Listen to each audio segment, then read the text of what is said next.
Berjumpa lagi kaum rebahan di warung Yanti Uyeh. Sekarang kita kembali diperlihatkan dengan munculnya sesosok puncak dogat bintang 9 yang membawa 100 pasukan. Xiao Yan pada saat ini menggertakkan giginya karena dalam situasi ini Xiao Yan benar-benar tidak memiliki pilihan lain selain melawan. Namun meskipun begitu Xiao Yan pada saat ini masih memiliki beberapa kartu truf. Ada juga klon dewa asli yang belum digunakan oleh Xiao Yan dan jika memang waktunya tiba maka Xiao Yan akan menggunakan klon dewa asli. Sementara itu di sisi lain puncak dogat bintang 9 segera berbicara kepada Permaisuri. Sosoknya menjelaskan bahwa dirinya bernama Mengku dari klan Naga Harimau. Dirinya datang ke sini untuk membalaskan dendam ayahnya. Setelah selesai berbicara si pria pun seketika menyipitkan matanya ketika menatap ke arah Permaisuri. Sosoknya lanjut berkata sepertinya Permaisuri telah kehilangan seluruh kekuatannya. Dirinya khawatir bahkan Permaisuri benar-benar tidak memiliki kekuatan di tingkat dogat. Menanggapi hal tersebut Permaisuri pada saat ini hanya mengangguk dan tersenyum sebelum akhirnya menatap ke arah Xiao Yan. Sosoknya lanjut berkata bahwa jika Mengku ingin membunuhnya maka dirinya harus melewati pria ini terlebih dahulu. Begitu Mengku mendengar hal ini sosoknya seketika melihat ke arah Xiao Yan. Mengku pada saat ini langsung bisa melihat kekuatan Xiao Yan yang berada di bintang 7 dogat. Alisnya tiba-tiba berkerut dan Mengku pada saat ini dipenuhi dengan keraguan dicampur kemarahan. Mengku segera bertanya apakah Permaisuri pada saat ini bercanda. Permaisuri pada saat ini memandang ke arah Xiao Yan dengan penuh percaya diri dan berkata bahwa dirinya serius. Mengku pada saat ini berkata dengan dingin tetapi bocah ini baru saja mencapai tahap menengah dogat bintang 7. Jika mereka memang memaksa maka Mengku akan bisa menghabisinya dengan hanya satu telapak tangan. Permaisuri pada saat ini kembali tersenyum dan berkata bahwa dirinya tidak percaya Mengku akan bisa melakukan hal tersebut. Xiao Yan pada saat ini terkejut mendengar apa yang dikatakan oleh Permaisuri. Sementara itu Mengku mengangkat tangannya dan berkata bahwa mereka harus mencobanya.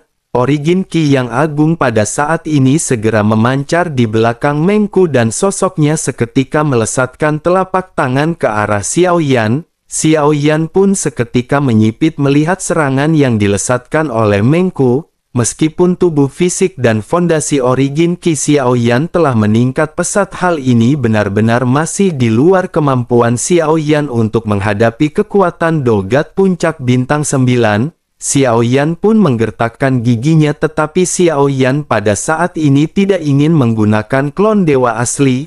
Menghadapi serangan dari Mengku yang merupakan puncak dogat bintang 9 tangan Xiao Yan pada akhirnya bersinar dengan terang. Labu dewa bermata 9 tiba-tiba muncul di telapak tangan Xiao Yan dalam sekejap mata. Kesembilan mata dari labu dewa bermata 9 pada saat ini telah terbuka setelah menyerap banyak jiwa. Xiao Yan tanpa banyak basa-basi segera meminta tolong kepada rubah iblis berekor 9 untuk menghabisi musuhnya. Gumpalan asap merah muda pada akhirnya muncul dari labu dewa bermata 9. Sosok cantik dengan tubuh sempurna perlahan muncul dan sosok ini seketika tersenyum ke arah Xiao Yan. Sosok itu pun segera berkata kepada Xiao Yan sebaiknya dalam perang kecil seperti ini Xiao Yan tidak memanggilnya. Xiao Yan bisa sepenuhnya mempercayai pemimpin pendekar pedang gila untuk berhadapan dengan kasus seperti ini. Setelah selesai berbicara sosoknya pada saat ini lanjut mengikuti apa yang pada saat sebelumnya diminta oleh Xiao Yan. Telapak tangan dari rubah iblis berekor 9 seketika terangkat dan sebuah jantung persik besar muncul. Sesaat kemudian jantung persik besar ini segera melesat berhantaman dengan telapak tangan raksasa. Ledakan pada akhirnya segera terjadi dengan kedua serangan yang pada saat ini sama-sama dihancurkan. Adegan ini seketika mengejutkan semua orang termasuk dengan Mengku. Sesaat setelah ledakan kabut pada saat ini menyebar ke segala arah menyelimuti semua orang. Lebih dari 100 orang termasuk dengan Mengku pada saat ini diselimuti oleh kabut. Saat berikutnya adegan yang mengejutkan seketika muncul dan ini benar-benar cukup tragis. Lebih dari 100 sosok ini segera mengangkat senjata mereka dan menusukkannya ke jantung masing-masing. Di antara mereka Mengku yang matanya terlihat merontak juga menusuk jantungnya dengan telapak tangan. Seteguk besar darah pada saat ini segera keluar dan Mengku seketika terluka parah.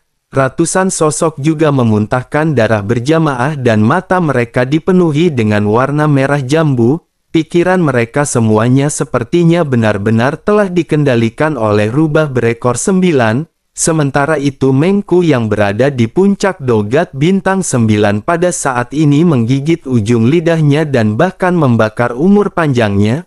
Mengku mencoba untuk menghilangkan warna merah muda di bola matanya. Begitu Mengku tersadar sosoknya pada saat ini memiliki ekspresi kepanikan di wajahnya.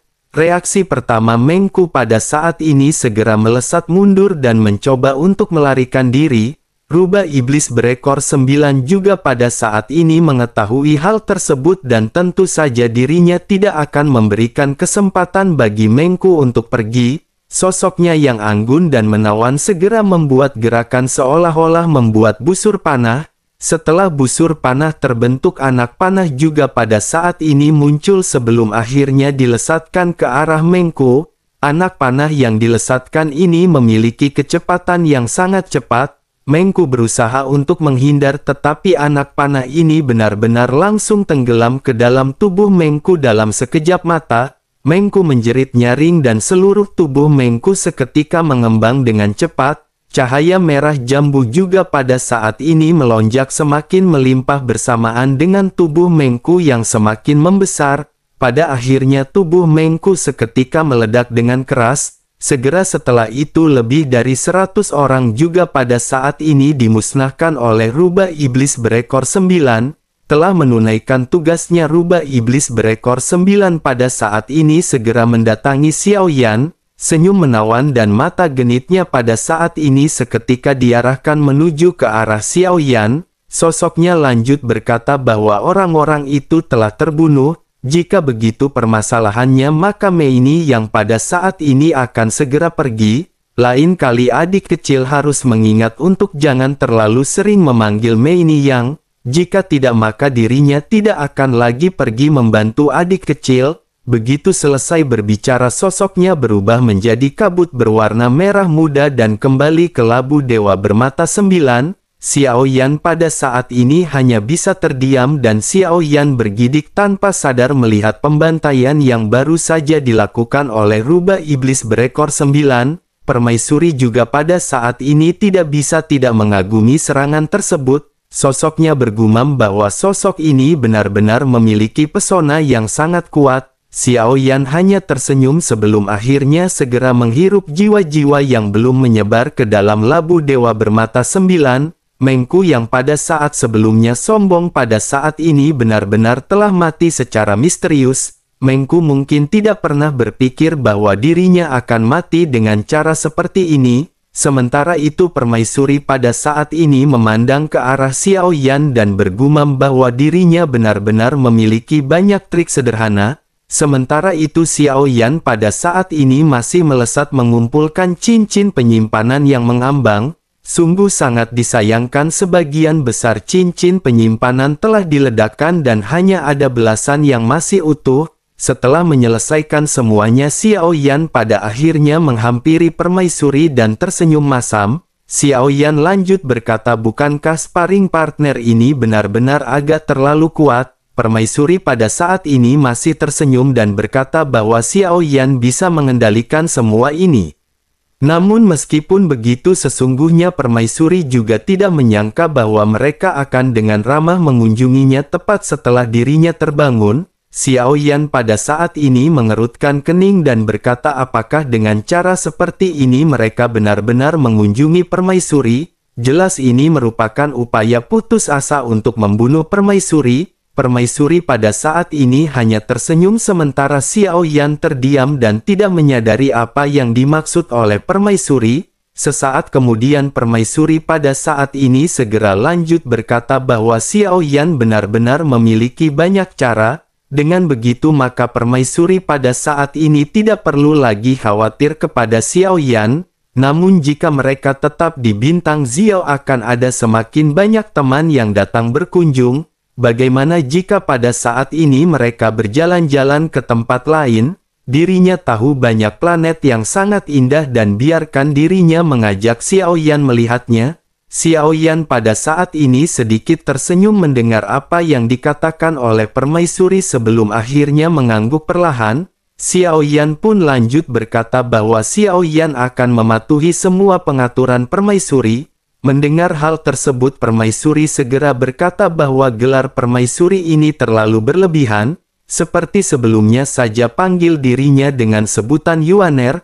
Xiao Yan pada saat ini terdiam melihat senyum di wajah dari permaisuri yang terlihat mempesona. Xiao Yan pada akhir berkata dengan sedikit malu, apakah begitu yang mulia memanggil permaisuri? Namun jika begitu permasalahannya apakah tidak pantas bagi Xiao Yan memanggilnya dengan sebutan Yuaner?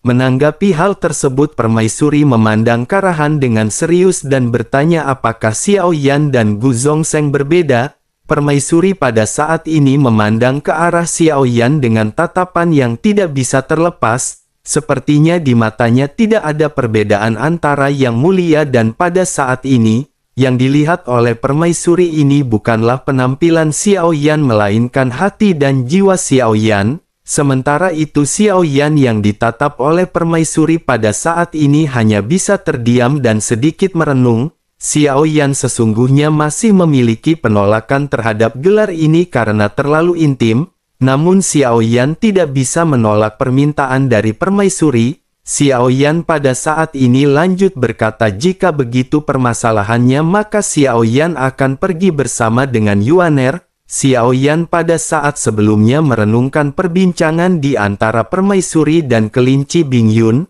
Xiao Yan menyadari kondisi dari permaisuri pada saat ini, waktu permaisuri akan habis dan dirinya bangkit hanya untuk Xiao Yan. Hal tersebut menunjukkan bahwa jauh di dalam buluk hatinya dirinya selalu mencintai pria yang dirinya tunggu-tunggu. Oleh karena itu pada saat ini Xiao Yan mencoba yang terbaik untuk bertindak sebagai orang yang ditunggu oleh permaisuri di dalam hatinya. Pada akhirnya mereka pada saat ini segera pergi menaiki kelinci Bingyun yang berubah menjadi besar. Di dalam perjalanan permaisuri pada saat ini berkata bahwa mereka akan pergi ke pemberhentian pertama terlebih dahulu. Mereka kebetulan akan mengunjungi seorang teman lama yang mungkin akan bisa membantu Xiao Yan juga. Tempat ini bernama Xiao Yuzheng dan langit di sana akan menurunkan hujan berwarna-warni dan disitulah mereka pertama kali bertemu. Sudut mulut dari permaisuri pada saat ini terangkat menjadi sebuah senyuman.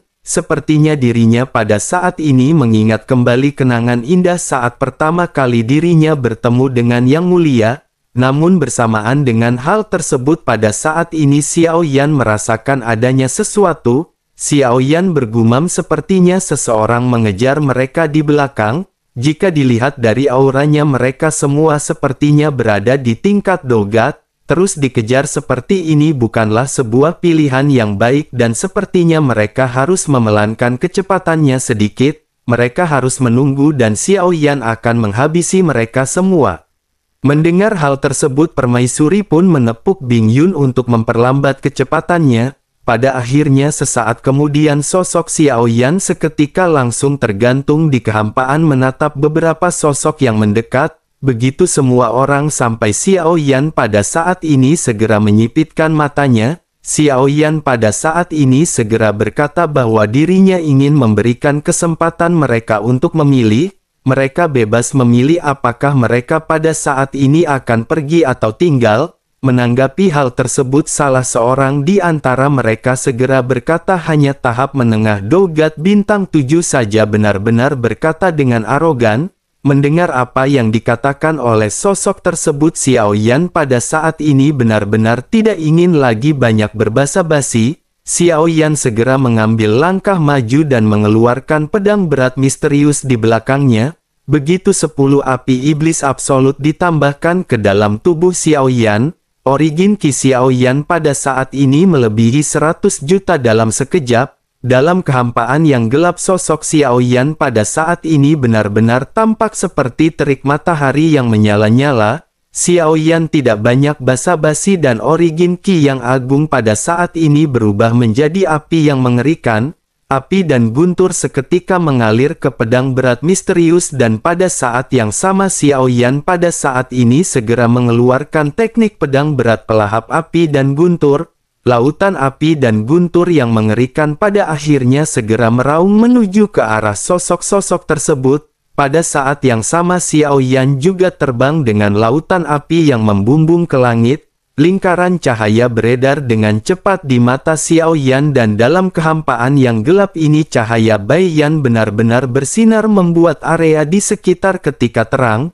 Cahaya yang menyilaukan ini membuat beberapa orang tampak membeku dan mereka hanya melihat api yang membumbung bercampur dengan guntur. Kekuatan kekerasan pada akhirnya meledak menghantam ke arah mereka. Beberapa sosok terlempar mundur sementara Xiao Yan pada saat ini kembali melesat. Xiao Yan pada saat ini berniat untuk menghabisi mereka semua. Namun tiba-tiba perasaan krisis muncul menyelimuti hati Xiao Yan. Xiao Yan pada akhirnya segera berhenti dan berbalik dengan tajam sebelum akhirnya berteriak bahwa ini jebakan. Begitu Xiao Yan menoleh, Xiao Yan melihat retakan muncul di kehampaan.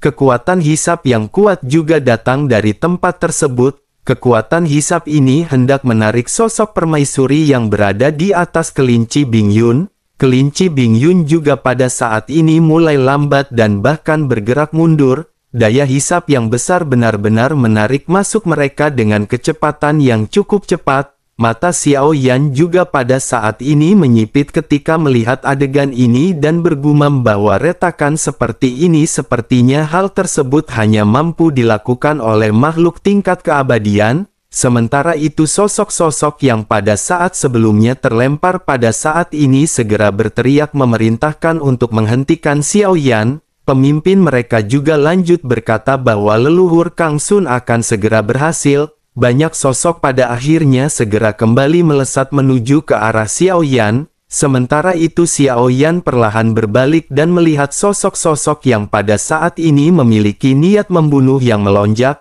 Dengan pedang berat misteriusnya Xiao Yan pada saat ini benar-benar tidak akan mengampuni orang-orang ini. Sementara itu di sisi lain suara dari kelinci Bing Yun pada saat ini keluar ketika berbicara bahwa sepertinya Xiao Yan tidak ingin melindungi permaisuri. Kelinci Bing Yun pada saat ini hendak mengerahkan kekuatannya dan hendak melepaskan hisapan dari retakan tersebut. Bersamaan dengan hal itu pada saat ini ada sebuah tangan keluar dari celah dan meraih menuju ke arah permaisuri. Permaisuri masih duduk bersila di punggung kelinci Bing Yun tanpa melakukan gerakan apapun. Sebuah suara juga pada saat ini segera terdengar menggelegar datang dari celah. Suara tersebut berkata bahwa dirinya bernama Kang Sun datang untuk membalas dendam kepada Chen Xuanyian. Mendengar apa yang dikatakan oleh Kang Sun pada saat ini permaisuri sedikit menyipitkan matanya. Dirinya pada saat ini tidak memiliki kesan apapun dan bertanya siapakah sosok Kang Sun. Kang Sun juga pada saat ini menyipitkan matanya melihat ekspresi dari permaisuri. Kang Sun lanjut bertanya apakah dirinya masih ingat tentang aliansi Chuan Yun. 10.000 orang dari aliansi mereka telah dimusnahkan oleh Chen Xuanyian. Permaisuri pun mengangkat alisnya dan sosoknya pada saat ini tampak berpikir. Sesaat kemudian permaisuri pun segera berkata bahwa dirinya mengingat hal tersebut. Itulah sebabnya dirinya datang ke sini hari ini. Dirinya ingin menggunakan jiwa dari Kang Sun untuk memberikan penghormatan kepada semua jiwa aliansi. Mendengar hal tersebut Kang Sun pada saat ini menyipitkan matanya dan berkata bahwa permaisuri benar-benar tidak mengingatnya. Sepertinya dirinya telah melakukan banyak hal-hal buruk di masa lalu hingga dirinya tidak bisa mengingatnya. Mendengar perbincangan di antara keduanya kelinci Bing Yun pada saat ini sedikit menyipitkan matanya. Meskipun permaisuri tidak dapat mengingatnya tetapi kelinci Bing Yun tahu alasan mengapa dirinya disebut dengan permaisuri alam Xuan Yin. Bukan hanya karena Chen Xuanyian ini kuat tetapi karena dirinya melakukan yang terbaik untuk mengendalikan dan menyeimbangkan dunia tanpa pemilik ini, meskipun metode yang digunakan adalah menggunakan kejahatan untuk menyembuhkan kejahatan, tetapi hanya dengan cara ini akan ada batas antara kekuatan dan kekuasaan. Jika tidak dikendalikan dan membunuh secara membabi buta, dikhawatirkan dunia Xuan Yin ini akan benar-benar hilang sejak lama. Sementara itu di sisi lain sosok pria yang bernama Kang Sun pada saat ini benar-benar tidak ingin lagi banyak berbicara omong kosong. Sosoknya gerak melesatkan telapak tangan dan berubah menjadi cakar yang tajam bergegas menuju ke arah permaisuri dan kelinci Bing Yun. Begitu cakar tajam ini mendekat, mata dari kelinci Bing Yun seketika memerah. Tidak peduli apapun yang terjadi, dirinya akan menggunakan nyawanya sendiri untuk melindungi permaisuri.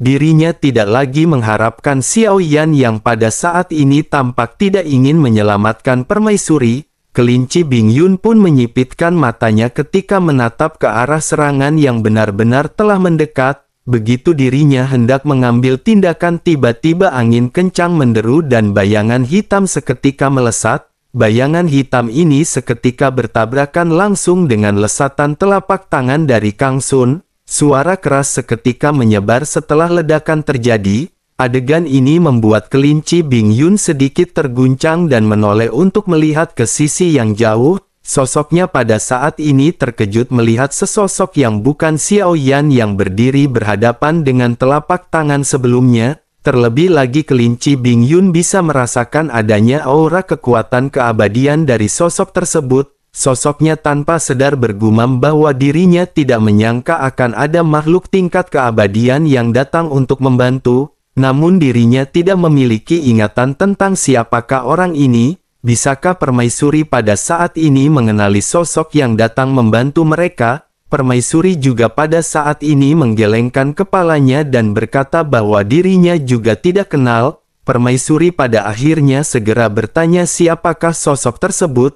Di sisi lain Kang Sun juga pada saat ini merasa sedikit tercengang sebelum akhirnya bertanya siapakah sosok tersebut. Kedua belah pihak pada saat ini tampaknya benar-benar sangat penasaran dengan sosok yang baru saja muncul. Sementara itu sosok yang pada saat ini berdiri tegak pada akhirnya segera mengeluarkan suaranya untuk berbicara. Sosoknya berkata bahwa dirinya berada di sini hanya untuk melindungi permaisuri. Kang Sun yang berada di dalam celah pada saat ini mendengus dingin mendengar apa yang dikatakan oleh sosok tersebut. Kang Sun pun lanjut berkata bahwa orang ini benar-benar sangat sombong, dirinya hanyalah tubuh keabadian dan dirinya benar-benar mencari kematian. Menanggapi hal tersebut sosok yang baru saja datang pada saat ini tidak berbicara sama sekali. Sosok ini jelas merupakan klon dewa asli yang pada saat sebelumnya dikeluarkan oleh Xiao Yan. Sementara itu di sisi lain dari celah sesosok tubuh perlahan keluar dengan aura yang kuat. Ada yang aneh dari penampilan sosok tersebut dengan ada tanduk di atas kepalanya.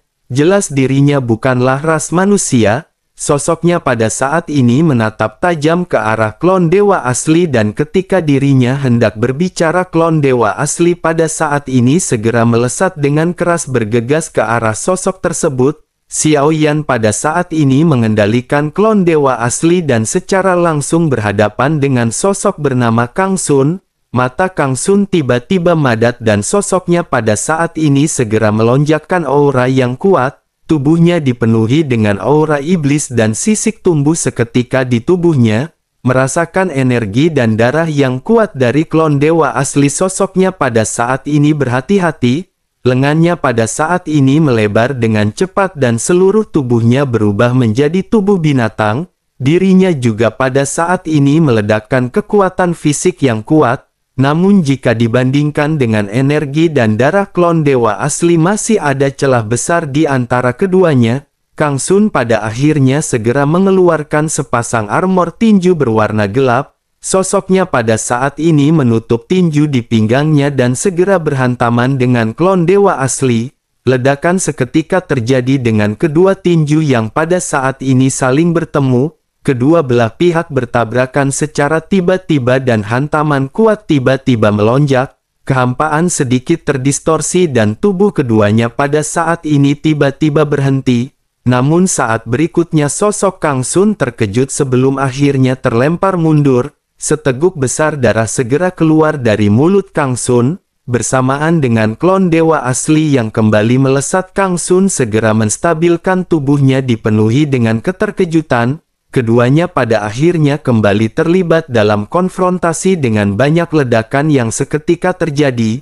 Meskipun keduanya tampak bertarung satu sama lain, tapi klon dewa asli pada saat ini benar-benar menghancurkan Kang Sun dengan serangannya. Melihat hal ini, Xiao Yan juga menyadari bahwa sosok tersebut bukanlah tingkat keabadian. Kang Sun tampaknya baru mencapai tahap menengah menuju tingkat keabadian. Kang Sun hanya menggertak mereka sebelumnya dengan aura kuat yang dirinya miliki. Namun setelah pertempuran ini pada akhirnya kekuatan Kang Sun terungkap dengan sendirinya. Dengan begitu tentu saja sosok Kang Sun bukanlah tandingan dari klon dewa asli. Kang Sun pada saat ini benar-benar dipukuli hingga mengeluarkan jeritan melengking yang menyedihkan. Kang Sun dipenuhi dengan rasa takut sebelum akhirnya meminta klon dewa asli untuk menunggu sejenak. Dirinya berasal dari istana dewa pemburu dan jika dirinya membunuhnya sebelum Kang Sun menyelesaikan kata-katanya, kepalanya pada saat ini benar-benar langsung dihancurkan oleh klon dewa asli.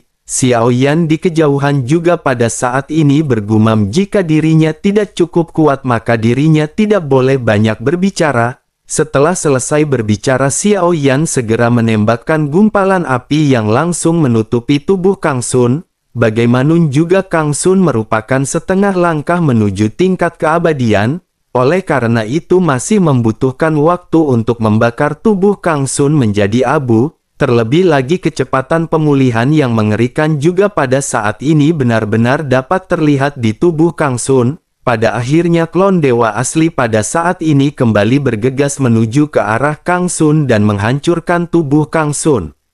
Namun pada saat yang bersamaan tiba-tiba kekuatan seketika muncul dari celah di kehampaan. Xiao Yan juga merasakan adanya sesuatu dan Xiao Yan segera menggerakkan klon dewa asli untuk bergegas mundur. Bersamaan dengan klon dewa asli yang menghindar pada saat ini, kekuatan yang kuat seketika menghilangkan sisa jiwa dari Kang Sun. Sesosok tubuh juga pada saat ini keluar dengan menginjak binatang terbang. Sosok binatang terbang ini persis sama dengan binatang terbang yang pada saat sebelumnya ditemui oleh Xiao Yan. Pria ini juga memiliki pakaian yang serupa dengan sosok yang pada saat sebelumnya ditemui oleh Xiao Yan. Sosok tersebut pada saat ini berkata bahwa mereka yang berani membunuh orang dari istana dewa pemburu mencari kematian. Xiao Yan pada saat ini bisa merasakan bahwa aura orang ini jauh lebih kuat daripada sosok yang ditemui oleh Xiao Yan sebelumnya. Tidak sulit untuk menilai dari auranya bahwa sosok yang berdiri di atas binatang terbang ini merupakan seorang tingkat kekuatan keabadian asli. Xiao Yan pada saat ini tidak menyangka orang kuat keabadian lainnya akan segera muncul. Meskipun Kang Sun tidak dianggap sebagai tingkat keabadian karena masih setengah langkah menuju keabadian, tetapi hal ini benar-benar sudah cukup sulit untuk dihadapi. Xiao Yan hanya bisa tersenyum masam sebelum akhirnya Xiao Yan segera menghampiri permaisuri dan kelinci Bing Yun. Xiao Yan pada saat ini bergumam sendiri bahwa sepertinya sparring partner Xiao Yan semakin lama semakin kuat. Menanggapi hal tersebut, Bing Yun pada saat ini segera mengalihkan topik pembicaraan. Bing Yun pada saat ini bertanya mengenai sosok yang baru saja menyelamatkan mereka. Sosoknya bertanya apa hubungan sosok tersebut dengan Xiao Yan. Selama orang ini berada di sini sepertinya dirinya akan bisa menyelesaikan permasalahan ini. Sebaiknya mereka juga bertarung dengan cepat karena jika ini terus berlanjut dirinya khawatir akan semakin banyak orang yang mengejar. Xiao Yan menganggukkan kepalanya sebelum akhirnya melirik ke arah permaisuri. Xiao Yan awalnya berniat memanggilnya dengan sebutan permaisuri. Namun Xiao Yan segera tersadar seperti artinya Xiao Yan harus memanggilnya dengan sebutan Yuaner. Xiaoyan pada akhirnya bertanya apakah istana pemburu dewa ini memiliki dendam kepada Yuaner. Kelinci Bingyun pada saat ini segera mewakili permaisuri untuk berbicara. Sosoknya menjelaskan bahwa istana pemburu dewa lah yang menyebabkan permaisuri menjadi seperti ini. Mendengar hal tersebut, Xiaoyan pada akhirnya segera menoleh ke arah sosok di kejauhan. Xiaoyan lanjut berkata, jika begitu permasalahannya maka mereka tidak perlu bersikap sopan. Xiaoyan pun langsung melesat mendekat ke arah sosok yang berada di kejauhan, membuat permaisuri dan kelinci Bingyun sedikit terkejut. Kelinci Bingyun pun bertanya apa yang pada saat ini dilakukan oleh Xiaoyan.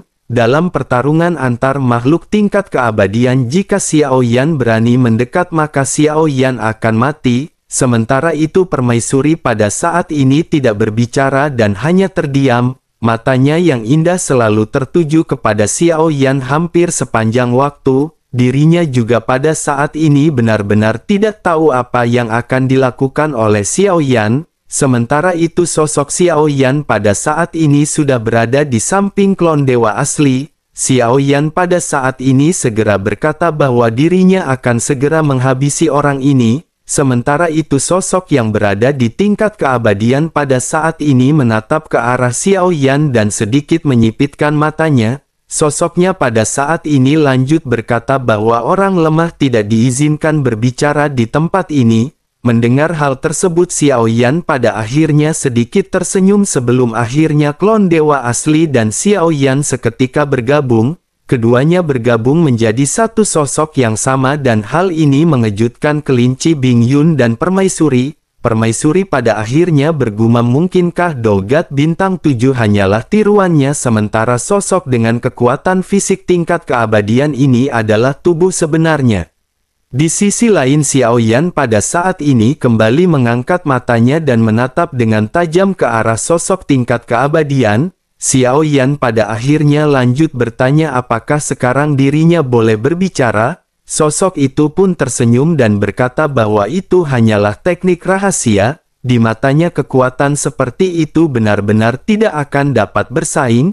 Mendengar hal tersebut, Xiaoyan pada saat ini perlahan mengangkat telapak tangannya dan 3 api berbeda seketika berdenyut-denyut. Sudut mulut Xiaoyan sedikit terangkat sebelum akhirnya Xiaoyan lanjut berbicara.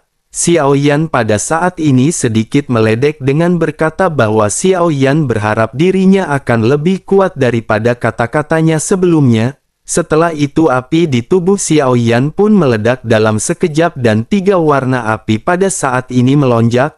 Guntur hitam dari jantung guntur juga pada saat ini beredar di dalam api. Momentum Xiaoyan yang kuat pada saat ini seketika benar-benar menyebar ke segala arah. Sosok yang berada di atas binatang terbang juga pada saat ini sedikit mengerutkan keningnya. Dirinya bisa merasakan adanya bau berbahaya setelah Xiaoyan melonjakkan kekuatannya.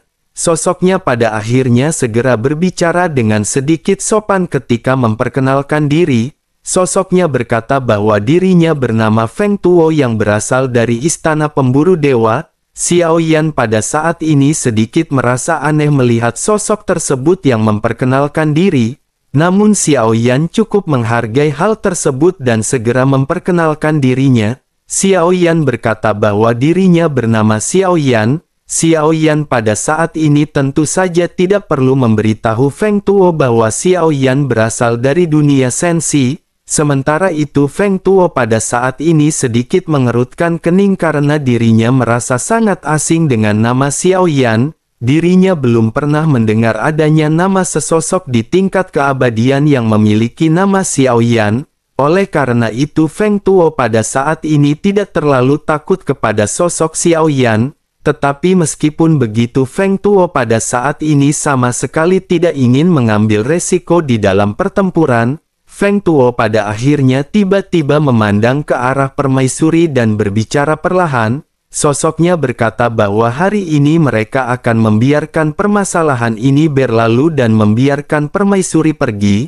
Mendengar apa dikatakan oleh Feng Tuo, permaisuri pun segera menjawab bahwa sepertinya Feng Tuo benar-benar bercanda, karena setengah tingkat keabadian berani datang untuk menghabisi permaisuri. ditambah lagi dengan keberadaan dari Feng Tuo, mungkinkah dirinya pada saat ini ingin melarikan diri? Xiao Yan juga pada saat ini memandang ke arahnya dan meledek. Apakah dia saat ini takut? Feng Tuo yang awalnya tidak marah benar-benar tidak menyangka bahwa Xiao Yan benar-benar memprovokasinya. Ditambah dengan kata-kata permaisuri kemerahan, Feng Tuo pada saat ini tiba-tiba melonjak. Feng Tuo pada akhirnya segera berkata bahwa dirinya awalnya ingin membiarkan mereka mendapatkan waktu lebih lama, namun sekarang sepertinya menurutnya hal tersebut tidak lagi diperlukan. Jika mereka memang menginginkan kematian, maka dirinya pada saat ini akan mengabulkannya. Xiao Yan pada saat ini tersenyum tipis dan berkata sebaiknya mereka membuang banyak omong kosong.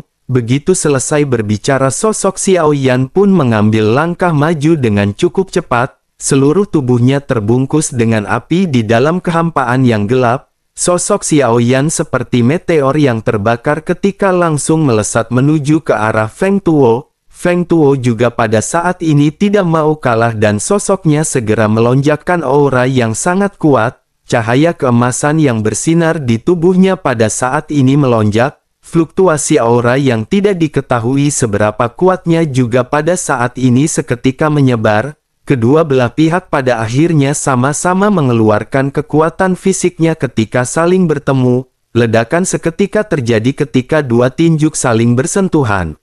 Dibandingkan dengan nyala api dan guntur dari Xiao Yan yang menyilaukan, serangan dari Feng Tuo ini tampak terlihat jauh lebih biasa. Namun meskipun begitu, kekuatan keduanya pada saat ini benar-benar sangat mencengangkan.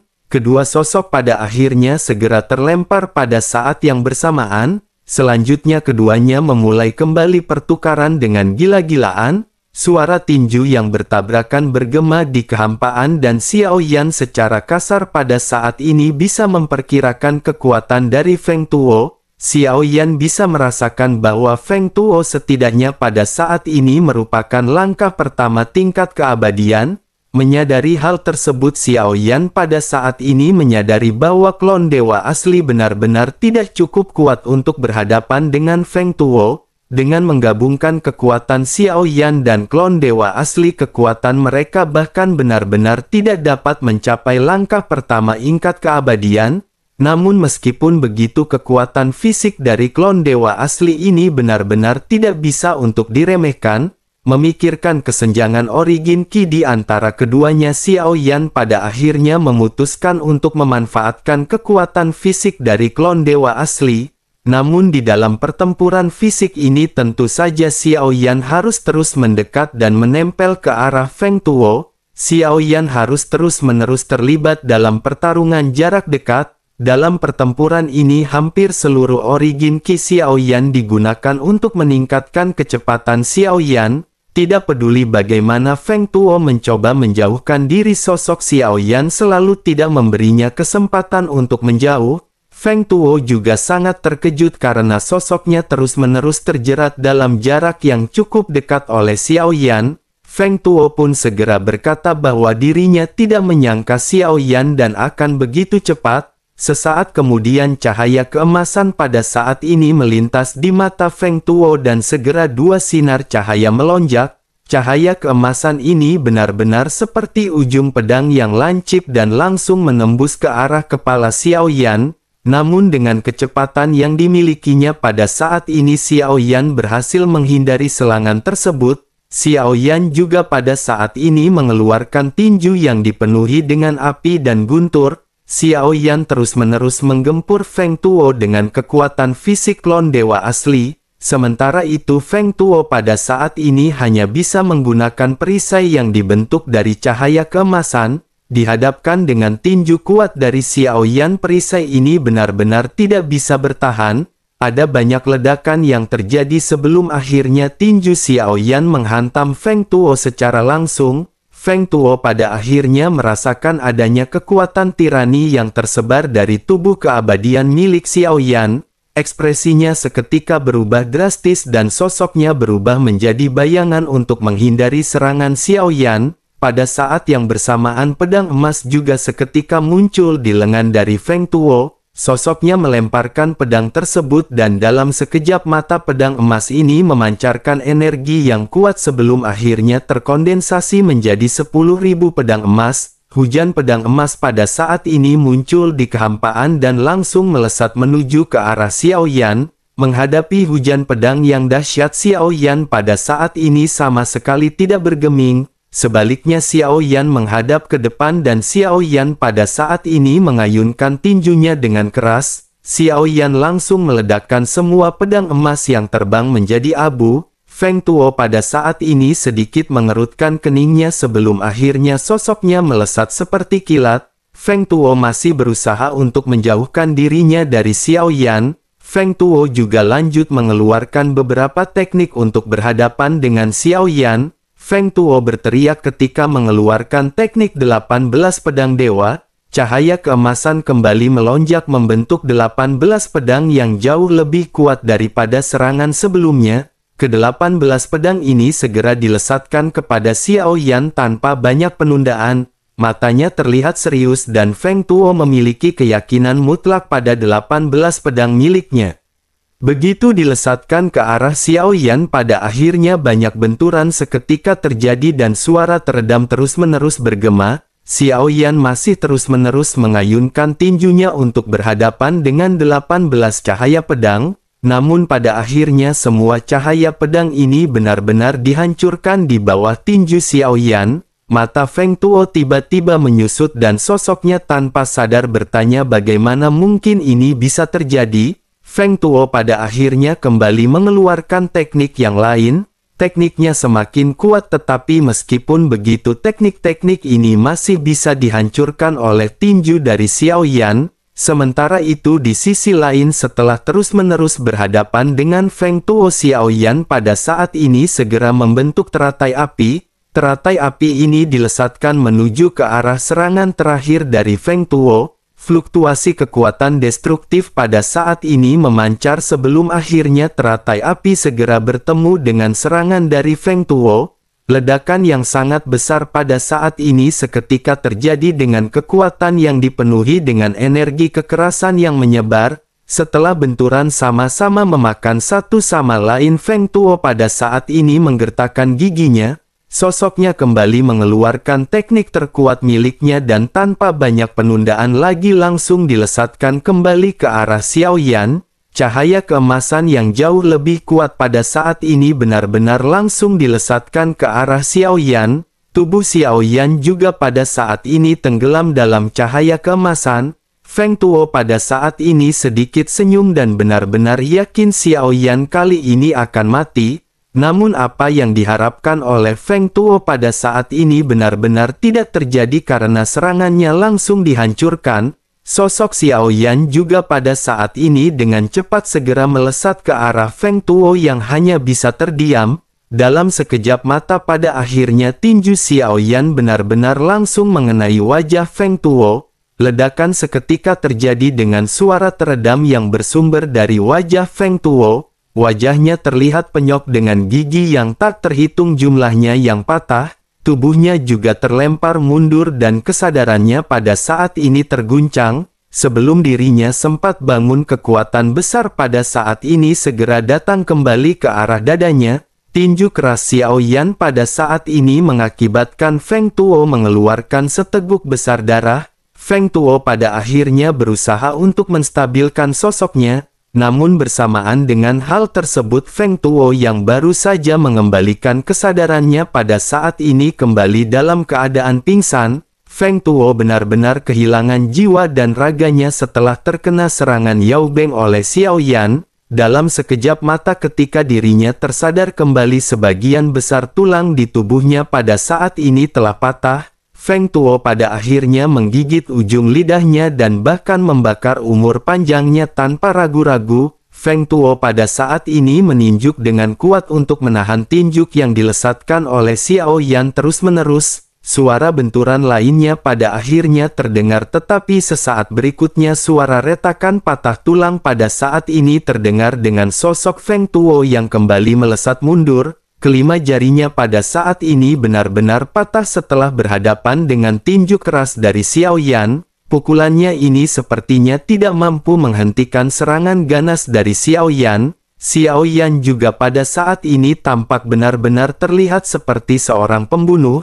Xiao Yan menyadari bahwa teknik pembentukan kehidupan milik Xiao Yan ini memiliki waktu yang terbatas. Meskipun seiring dengan peningkatan kekuatan Xiao Yan, teknik tersebut akan dapat dipertahankan lebih lama. Setidaknya Xiao Yan pada saat ini harus segera mengakhiri pertempuran dengan Feng Tuo. Xian Yan pada akhirnya tanpa banyak basa-basi kembali mendaratkan tinjunya dengan keras. Dada Feng Tuo pada saat ini segera tenggelam. Tinju Xiao Yan benar-benar kuat hingga pada akhirnya seluruh tubuh Feng Tuo tampak dihancurkan. Xiao Yan mencampurkan kekuatan 7 tinju penghancur dewa. Gelombang mengerikan menyebar ke seluruh tinjunya dan Xiao Yan kembali menghantamkannya ke arah dada dari Feng Tuo. Kekuatan yang lebih dahsyat daripada sebelumnya pada saat ini benar-benar membuat dada Feng Tuo berlubang. Xiao Yan bahkan pada saat ini bisa melihat adanya jantung keemasan dan ini adalah jantung yang berisi kekuatan keabadian milik Feng Tuo. Selama jantung ini dihancurkan maka Feng Tuo dirinya akan terluka parah. Yang lebih menyakitkannya lagi adalah bahwa kekuatan tingkat keabadian Feng Tuo akan segera terjatuh ke tingkat dogat. Feng Tuo juga pada saat ini terlihat panik karena hal ini benar-benar merupakan hal yang penting bagi Feng Tuo. Sosoknya seketika berteriak dengan keras ketika dirinya menyerah. Sosoknya lanjut berkata selama Xiao Yan tidak menghabisinya dan tidak menghancur jantungnya dirinya bersedia untuk melakukan apapun demi Xiao Yan. Xiao Yan pun tersenyum sinis dan lanjut bertanya apakah Feng Tuo pada saat ini benar-benar mengakui kekalahan. Sepertinya ketika nyawanya terancam bahkan makhluk tingkat keabadian juga akan mengucapkan kata-kata kekanak-kanakan seperti itu. Xiao Yan pada saat ini tanpa banyak basa-basi dan setelah selesai berbicara Xiao Yan segera mengalah kekuatan yang kuat kelima jarinya.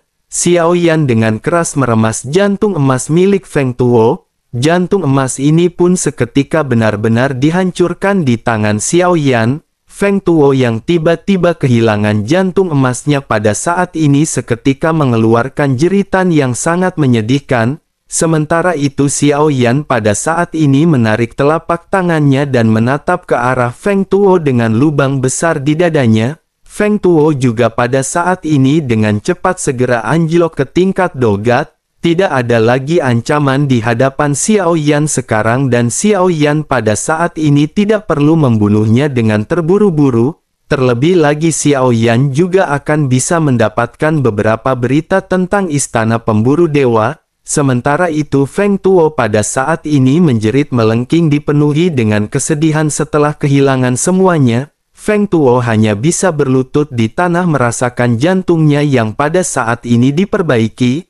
Namun meskipun jantung Feng Tuo pada saat ini kembali ke posisi semula kekuatan Feng Tuo masih akan berada di tingkat dogat dan dirinya benar-benar tidak bisa melakukan apapun. Sementara itu Xiao Yan pada saat ini membuka telapak tangannya dan ada setetes darah emas muncul di sana. Setetes darah emas ini berisi kekuatan keabadian milik Feng Tuo. Melihat ke arah darah emas di tangan Xiao Yan mata Feng Tuo pada saat ini sedikit gemetar. Sosoknya mengerti bahwa dirinya pada saat ini tidak bisa melakukan apapun kepada Xiao Yan. Sosoknya segera berlutut di hadapan Xiao Yan dan memohon kepada Xiao Yan. Sosoknya berkata bahwa Feng Tuo bersedia menjadi pelayan Tuan. Dirinya hanya ingin meminta Tuan untuk mengembalikan kekuatan keabadian miliknya. Feng Tuo benar-benar akan hancur dan Feng Tuo akan memberikan semua yang dirinya miliki jika Tuan melakukan apa yang diinginkan oleh Feng Tuo. Xiao Yan pada saat ini sedikit tersenyum melihat Feng Tuo yang benar-benar menjatuhkan martabatnya. Tetapi meskipun begitu Xiao Yan pada saat ini tentu saja tidak akan mengampuni Feng Tuo. Xiao Yan pada akhirnya segera berkata bahwa jika Feng Tuo memang ingin menjadi pelayan sepertinya hal tersebut tidaklah terlalu buruk. Setelah selesai berbicara Xiao Yan pada saat ini segera menarik tangannya dan memasukkan setetes darah emas ini ke dalam botol batu giok. Tanpa banyak penundaan lagi Xiao Yan segera memasukkannya ke dalam cincin penyimpanan. Sesaat kemudian Xiao Yan pada akhirnya segera menoleh dan bergegas menuju ke arah permaisuri.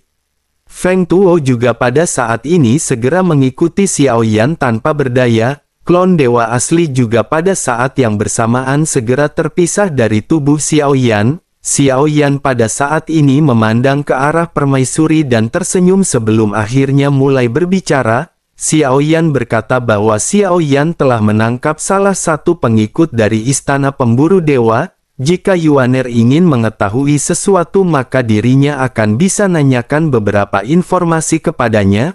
Permaisuri pada saat ini tersenyum sebelum akhirnya berkata bahwa dirinya tidak tertarik pada apapun dari Istana Pemburu Dewa. Xiao Yan pada saat ini mengerutkan kening dan dengan sedikit ragu berkata, bukankah Yuaner telah dirugikan oleh Istana Pemburu Dewa? Permaisuri menggelengkan kepalanya dan berkata bahwa itu semua sepenuhnya bukan salah mereka. Beberapa hal memang akan selalu terjadi dan orang-orang ini sesungguhnya tidak mengetahui alasan mereka. Xiao Yan pun sedikit terdiam sebelum akhirnya Xiao Yan pada saat ini menatap ke arah permaisuri dan mulai bergumam. Xiao Yan berkata bahwa Xiao Yan khawatir alasan sebenarnya adalah Yang Mulia mengambil energi dari dunia mereka. Permaisuri pun tersenyum ketika mendengar hal ini sebelum akhirnya memandang ke arah Xiao Yan dan berbicara dengan sedikit serius. Sosoknya menjelaskan bahwa dirinya lah yang telah memberikan energi alamnya kepada Yang Mulia. Yang Mulia sesungguhnya tidak menginginkannya tetapi permaisuri pada akhirnya memberikannya secara diam-diam. Pada saat itu dunia Sensi sedang menghadapi invasi yang sangat berbahaya. Dirinya juga datang ke alam sejati Xuan Yin dan sedang mencari energi dunia. Ketika dirinya mengetahui bahwa semua keberuntungan ada padanya, dirinya pada akhirnya segera memutuskan memberikan energi alam miliknya kepada Yang Mulia.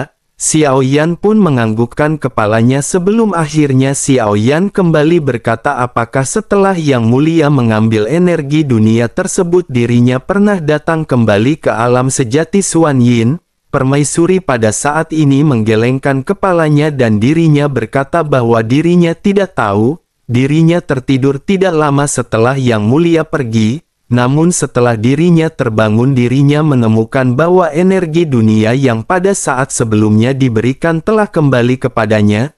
Namun mungkin energi dunia ini kembali setelah kematian dari Yang Mulia. Selain itu karena dirinya telah mati maka mulai sekarang dirinya akan kembali memberikan energi dunia kepada Yang Mulia. Xiao Yan sedikit mengerutkan kening mendengar apa yang dikatakan oleh permaisuri. Xiao Yan pada akhirnya tanpa sadar bertanya apakah ada cara lain. Permaisuri sedikit tersenyum dan mengerti apa yang pada saat ini dimaksud oleh Xiao Yan. Sosoknya pada akhirnya bertanya apakah Xiao Yan ingin membangkitkan permaisuri. Xiao Yan pada saat ini sedikit terdiam sebelum akhirnya berbicara dengan serius. Xiao Yan berkata bahwa Xiao Yan di sini untuk meningkatkan kekuatannya. Namun jika energi dunia ini akan membahayakan hidup permaisuri maka Xiao Yan tidak menginginkannya. Permaisuri pun kembali tersenyum dan berkata bahwa Xiao Yan berbeda dari Gu Zongsheng. Dirinya bersedia melakukan apapun untuk mengejar sebuah kekuasaan. Xiao Yan pada saat ini hanya bisa terdiam mendengar apa yang bersaja dikatakan oleh permaisuri. Sesaat kemudian Xiao Yan pada saat ini segera mulai kembali berbicara. Xiao Yan menjelaskan bahwa meskipun Xiao Yan belum membangkitkan ingatan Xiao Yan, karena Xiao Yan tahu bahwa Xiao Yan adalah reinkarnasi dari Yang Mulia maka Xiao Yan pada saat ini telah mengikuti apa yang telah direncanakan oleh Yang Mulia. Xiao Yan telah menjalankan semua rencana Yang Mulia termasuk dengan datang ke dunia sejati Xuan Yin. Xiao Yan khawatir semua ini juga telah diatur oleh Yang Mulia dan hal tersebut Xiao Yan tidak bisa melakukannya. Terlebih lagi sejauh yang Xiao Yan tahu Yang Mulia juga telah memasuki alam terkuat yang di luar bayangan semua orang. Oleh karena itu sepertinya hal ini jugalah yang membuat Yang Mulia benar-benar mengejar kekuatan tertinggi. Hal itu tampaknya diperlukan bagi Yang Mulia untuk melindungi semuanya termasuk dengan Yuaner. Mendengar apa yang dikatakan oleh Xiao Yan, permaisuri pada saat ini sedikit tersenyum dan berkata bahwa sepertinya setelah reinkarnasi sosok Xiao Yan masih sangat pintar seperti sebelumnya. Xiao Yan pada saat ini menghela nafas dan menggelengkan kepalanya dan bergumam sepertinya Xiao Yan tidak bisa dibandingkan dengan Yang Mulia. Xiao Yan pada saat ini sedikit merenung dan berpikir sepertinya Yang Mulia hanya semuanya di dunia sensi, yang tidak pernah menyangka bahwa Yang Mulia benar-benar mengatur semuanya hingga meninggalkan dunia sensi. Xiao Yan pada saat ini dapat dikatakan masih menjadi pion di dalam rencana Yang Mulia. Semuanya tampak benar-benar berjalan sesuai dengan rencana dan perhitungan dari Yang Mulia.